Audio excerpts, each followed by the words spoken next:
Sup, VC?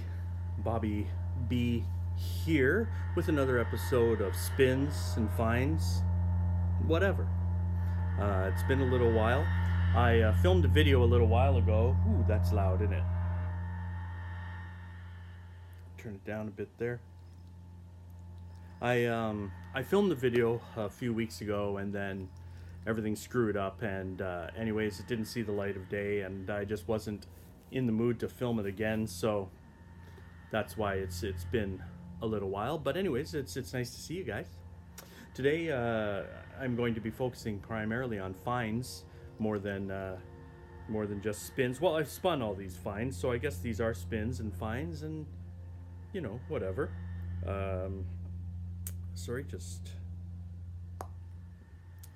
Yeah. So anyways, these are all things that I've picked up over the last little bit, and there's a lot to get to, and you know, I want to keep this 20 minutes would be ideal. I definitely want to keep it under half an hour if I possibly can. What I got sort of playing in the background is this here. It's entitled Becker Leinhof. The album's called Solo Observed, and that's it there. It's I don't know, electronic, ambient.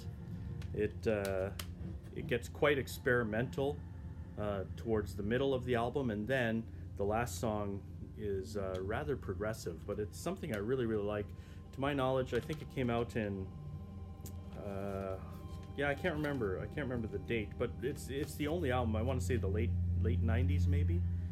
It's the only album ever released by this girl. Even Becker Leinhof, it was fabled to be a married couple at one time, but I think it's just a woman on her own creating this beautiful music. So that's what we're going to have freaking us out in the background there. But Solo Observed by Becker Leinhof. So here's what I've picked up. We're going to start off with, first of all, a couple of live shows that I went to over the last few months. I told you I was going to see Kurt Weill with the Sadies opening, and that was an amazing show. Of course, the Sadies are on par with Kurt Weill in terms of live performance. I think their recorded material isn't quite as good, but as Kurt Weill, but their live show is unbeatable. And as I've been kind of following and reading up online, the Sadies are blowing people away all over the place. So amazing. But I also went to a couple of other shows. I went to see Julia Holter, whose album last year, Aviary, was a favorite for me. And so I didn't pick up that album at the show because I already had it, but I picked up this one here. It's entitled In the Same Room. And what this is if you know about Julia Holter, her music is rather experimental, and when she plays it live, the songs oftentimes kind of take on new forms as they go along. And so with this album, she basically, this is the set list from her last tour, but it's not a live album, but it's just kind of newer versions of the songs as they had taken shape through the course of that tour. And so it's a really fascinating listen. It's neat to hear these songs kind of done in a slightly different way. She's got her band with her. You can see that she signed My Lekord, and so that was amazing. And the show was awesome. I loved it. That comes with a download code. It comes with this neat letter kind of explaining everything that I just said. And it's a 2-record set on black vinyl. Very, very good. I also saw this band OPEP live. This is the CD. I wasn't only thinking about you. Indie pop. When they started out, they were a little bit more of a sort of had tinges of bluegrass. They don't have that as much. I would say they're more of just an indie pop band now, but she plays mandolin and instruments like that, so it kind of makes things a bit interesting there. Of course, they signed my CD there as well. And so there you have it. Just a standard CD. Another amazing show. Next month, who am I going to see live? I'm going to see Acid Mother's Temple. I'm going to see Girlpool which is an indie rock band, indie rock duo. But Hatchie from Australia, who I've mentioned in another video, she's opening for them. So I'm looking forward to that. I'm going to see, in April, I'm also going to see a band called Foxing with another band called Now Now. I don't know Now Now very well, but Foxing released an amazing album last year called Nearer My God. So that was an amazing album, and I'm looking forward to that show. I'm going with a friend. He's a bigger fan than I am, but I think it's going to be a great show. And at the end of the month, I'm going to see Morrissey if he shows. So I'm looking forward to that. That'll be my third time seeing Morrissey. He hasn't been here in Canada for a while because we kill seals, and he doesn't like that. So I don't. I've never done that, but apparently some Canadians do, and so he doesn't like that. So he's coming, and that'll be fun to see. Although, and I forgot to mention it in my last video, but I saw Johnny Marr last year, and that also was one of the best concerts I've ever been to. It was my first time seeing Johnny Marr kind of solo. I saw him, you know, with other bands in the past, but this was my first time seeing him solo, and yeah, I don't know. Morrissey, it'll be interesting. I don't think the Morrissey show is going to be better than that, but maybe he'll prove me wrong. All right, I picked up some 45s too. I don't buy a lot of 45s, but when I do, for some reason, I like them to have covers. I don't know. That's just who I am. So I bought this here. It's in a UK pressing of Kirsty MacColl's There's a Guy Works Down the Chip Shop, Swears He's Elvis. Kirsty MacColl, you may be familiar with her, singer-songwriter, was prevalent in the 80s, was a lot more popular in the UK than here. This is a UK pressing on Polydor, and the record contains the song on side A. Side 2, it has a song called Hard to Believe, and then a country version of There's a Guy Works Down the Chip Shop, Swears He's Elvis. So really happy to get that. One of my favorite bands, Sloan, I was able to get this rarity. It's a single that they released in the mid-90s, kind of in between the Twice Removed and One Chord to Another album. These are songs that are not featured on any album. Same Old Flame and Stood Up. This is an independent release on their Murder Records label. I believe that these songs were included on the Twice Removed anniversary box set from a few years ago. I didn't get that because I didn't, and I missed my chance, and that means I'll never get it because that thing goes for quite a penny these days. But there we go, that's what the single looks like. It also came with this little kind of, it's awesome, it's very, very DIY.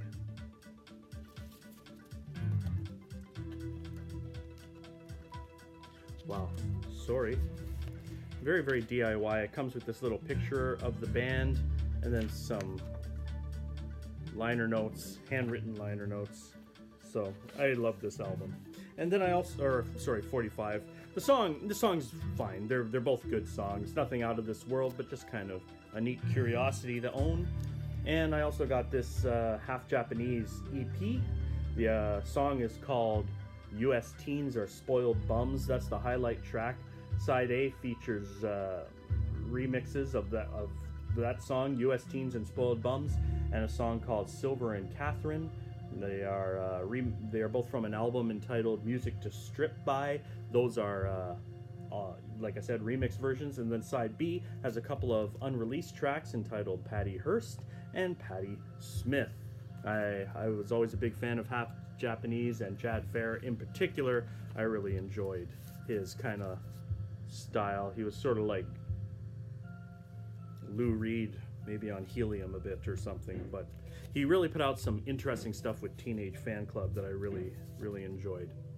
So now let's get to the full lengths, and this is an odd coincidence. Vinyl Douche showed this recently. It's Adventures in Stereo. The album is called Alternative Stereo Sounds. It features James Beattie, who was one of the original members of Primal Scream. This is just kind of indie pop. Nothing to write home about. I got it because it was pretty cheap. If you saw Vinyl Douche's video where he showed this, you know, he wasn't totally blown away from it, and neither am I. But it's not bad for what it is. But yeah, I wouldn't pay a lot for it. But I think it's their third album. So I got that. It is on black vinyl with this kind of neat center. I picked up this too. This is a local band called Entire Cities. I promise I'm going to get to stuff you guys know in a moment, but Entire Cities, this is a local band. This album came out in 2007. It's a record I really liked back at the time. I saw them live, and I got their CD, but when I saw this record in kind of a deletion bin, I think it was like $5 or something, I thought, yeah, I might as well pick that up. Not in the best shape, to be honest. And of course I couldn't tell because it was on this crazy white vinyl, which white vinyl is impossible to tell what shape it's in until you listen to it, but so I got that. Picked up a couple of Soft Machine records. I got Soft Machine Volume 2. Made kind of a rookie mistake when I bought this one. I didn't take it out of the package or anything. You know, it was marked as being in, I think, VG Plus shape. So I just bought it, looked at the price and figured it must be an original at that price. Took it home, and I mean, it's not like a reissue from like whatever, the 2000s or anything, but it's clearly not an original because first of all, it ain't a gatefold. But anyways, it'll do for now. I'll never make that mistake again, but it's still a good album. It's on the ABC label. Soft Machine. This album was heavily inspired by Zappa and the Mothers of Invention, apparently. And, you know, it's them. They're still kind of a little more psych, but as we all know, they eventually kind of dove into more of a jazz fusion world, and that's emphasized on this album. Their fourth album, which I also picked up, simply titled 4. They're going full-on jazz fusion here, and I love it. Columbia Records, 2i. These next few records you're going to recognize if you watch Vinyl 79's videos. I am 99.99% sure that these are records that he found. He revealed on one of his channels. He's a guy who never shows his face, right? And sometimes when he leaves comments on your page, I think he's a nice guy. I've met him before, but you know, he's pretty blunt sometimes, as you know. He'll leave a comment. If he decides to leave a comment, he'll tell me what I'm doing wrong and which of my albums suck, but that's cool. But anyways, yeah, so he had a pretty awesome haul that he found, and I told him, oh, that's an awesome haul. Man, I would have loved some of those albums. He said, I already sold them, sorry. And sure enough, a local guy, Lawrence Peter is his name. He used to have a shop called LPs, which you can have awesome named record shops like that when your initials are LP. So he took advantage of that opportunity. He closed the shop down a little while ago, but he did a pop-up shop for a week, which had a bunch of new records in it, and I recognized a whole whack of them. I'm pretty sure these are Vinyl 79's records. I only picked up a few. For the price that Vinyl 79 got a whole box, I was able to get, I think, about 4 records, so scores! I mentioned that my my Brian Eno collection was kind of lacking, but not anymore because I got a whole whack of Brian Eno. First of all, I got this. I guess it's technically a Harold Budd album, but it's Harold Budd and Brian Eno, Ambient 2, The Plateaus of Mirrors, and it's exactly what it sounds like. Ambient music from the master, Brian Eno, on the Editions label. I also was able to pick up his first album, Here Come the Warm Jets, which is before he went down that ambient road. It's pretty much a progressive rock album, I guess. The songs are a bit shorter, and it's not that different than Roxy Music. Roxy Music kind of got a bit of a Peter Gabriel feel on it. In fact, you know, Robert Fripp is on this, John Wetton. Anyways, yeah, it's a good album. I really like it. Brian, you know, Here Come the Warm Jets, also on the Editions record, and Before and After Science, also Brian Eno. I think this is his third album, if I ain't mistaken. It's my favorite album by him, and this is where he's starting to dabble in the ambient stuff, but he's still got some kind of proggy and pop prog type stuff on here too. It's a really good album. I really like it. Also on Editions.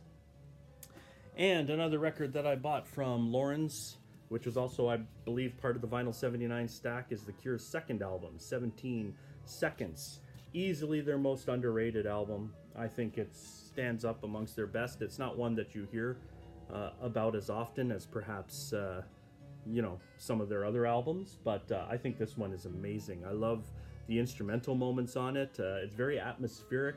A Forest is possibly my favorite Cure song, so really happy to get a copy of that one. Canadian pressing on Polydor. I don't think it's a first press, but it's a nice early pressing, so that's that. And another album that I bought from from LPs. I don't think this was part of the Vinyl 79 stack, but it's E-Rock on the Brain label. This is some experimental stuff. E-Rock used to be in a progressive rock band called Grobschnitt, who I thought were awesome. Not everybody liked them. I thought they were amazing. This album is weird. I don't know what kind of music, like avant-garde, but anyways, it's a pretty awesome album, and it's on the Brain label, so what can I say? The cover's toast, but the record is in amazing shape. And the Brain label, forget about it, right? Everything, gotta love the Brain label. I prefer the green label, but this one's cool too. All right, moving right along. On Amazon, I had a gift card, so I used the gift card to buy this record. I don't like buying things on Amazon very often, just because sometimes it's difficult to tell what pressing you're getting. I knew this one was a more recent reissue. Unfortunately, I didn't realize. If I had known that it was a plain records pressing, I might have thought twice about getting it.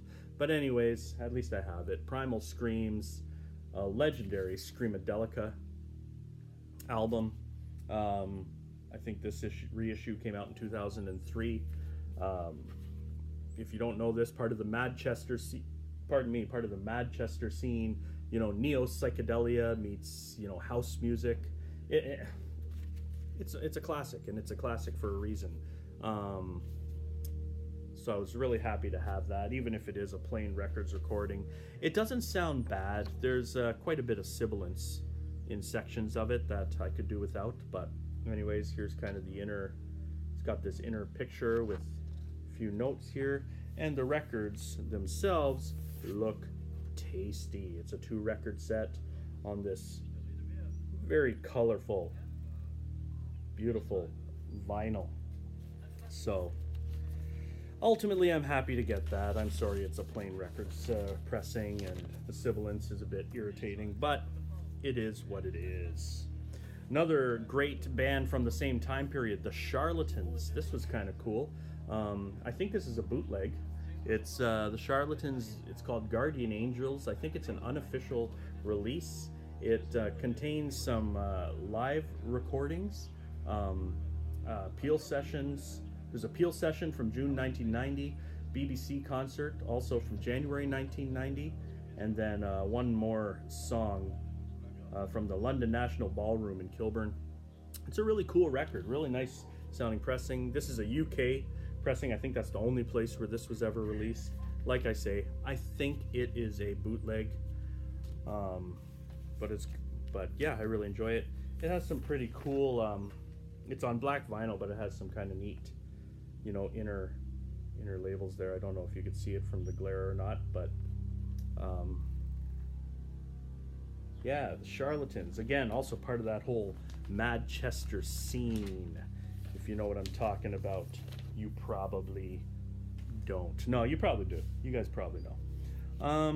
About this one and the recommendation of the Vinyl Douche, because I noticed it's a Black Friday release from last year. It's Record Store Day. Classic psych pop, Baroque psych pop or whatever, the 31st of February. This thing was marked down quite a bit. I guess they didn't sell too many of these. The Vinyl Douche also mentioned that he got it for a good price. I think I got it for about the same price as him. And when I, every time I saw it, I would kind of pick it up and be like, I wonder, that looks like it's probably pretty interesting. But I never bought it. But he said it's worth getting for that price anyways, so I did. And yeah, I like it. I think it's good. I enjoy it. Psych pop. It's on black vinyl. I'm not going to show it to you. Tan label. Vanguard. Here's another underrated one, in my opinion. Peter Gabriel's Up. This is one of his later albums. I thought it was amazing, and the tour that went along with it, the Growing Up tour, was mind-blowing. So I was very happy to finally pick up this album. Now, this album was in the used bins that rotate this, but it was completely sealed. It had never been opened before. But because it was in the used bins, it was still quite a bit cheaper than buying it new, even though essentially it was new. So that was pretty awesome. So I got a good deal. But when I got home, I was holding the record, showing my wife, telling her how awesome I am for getting a good deal, and then I dropped it. Because I'm an idiot. I dropped it. So now you got all these dings, and I wrecked everything. The records are still play good, but yeah. Gotta be more careful with your records, kids. It comes with this little booklet here, which has, pictures to accompany the music. Yeah, it's got the download code and stuff. That's a great album. That Peter Gabriel album is great. The problem was there's a song on there called The Barry Williams Show, which maybe is the worst song Peter Gabriel's ever done. And he chose that to be the lead-off single for some reason. Yeah, big mistake. The record sounds amazing, though. It is such a nice pressing. 2-record set, black vinyl. Really, really good. This is a surprise. This is some classic psych, the Baroques. And as the name would indicate, the band, it's, Baroque pop from the 60s. But boy, I liked this way better than I was expecting. I thought this was going to be a pretty... it's from the 60s, so I knew it was going to be pretty good, but no, it's really good. I highly recommend this album if you've never heard it. Yeah, just some great classic psych pop. And it does get a bit fuzzy in parts. It gets a little bit heavier in parts, so yeah, a really nice album, The Baroques. This is a Sundazed reissue on, or is it Sundazed? I thought it was. Maybe not. No. You know what? Yeah, it is. I knew it.